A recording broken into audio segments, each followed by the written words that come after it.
Le couvent des Ursulines de Guingamp. Les Ursulines apparaissent en France en 1586, introduits à Paris en 1610.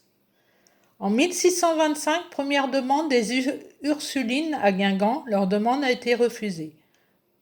Le 23 juillet 1653, la municipalité accepte les Ursulines à Guingamp. Le 19 novembre 1653, le duc de Vendôme accepte les Ursulines à Guingamp.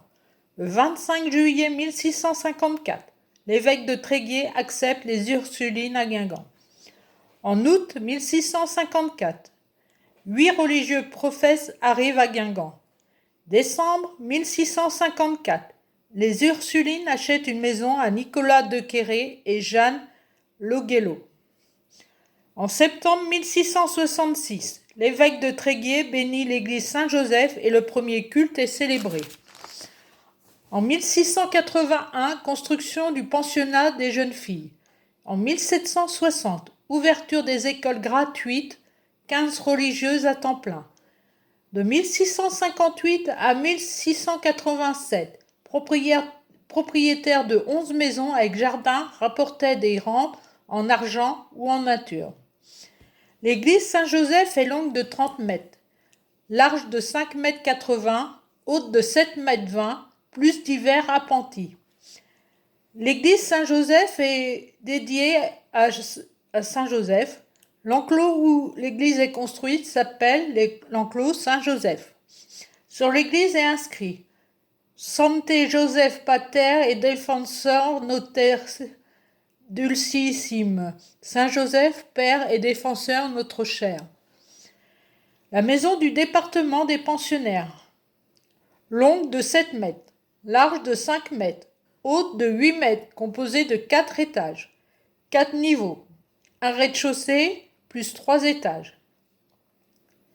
Le grand corps du logis faisant le surplus du département des pensionnaires dans le second étage et le grenier.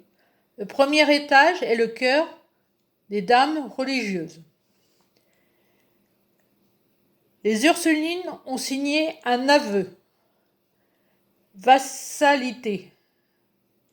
Alors, l'acte est un aveu, vassalité, est rédigé et signé au parloir de la maison conventionnelle de Saint-Joseph de l'ordre des Ursulines en 1677.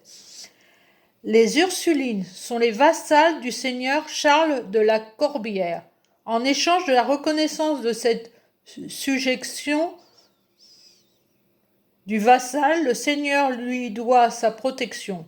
Un homme sans aveu est quelqu'un qui n'est pas reconnu et protégé par personne, sans feu ni lieu. On trouve dans les signatures de cet aveu le procureur Jeanne Rigoux, le notaire Roal de Rennes et Gilles Mahé, arpenteur de Guingamp.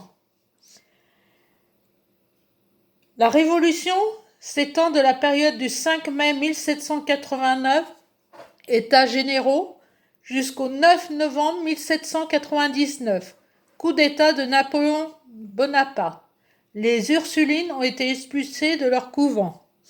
En 1794, un atelier de salpêtre ou raffinage.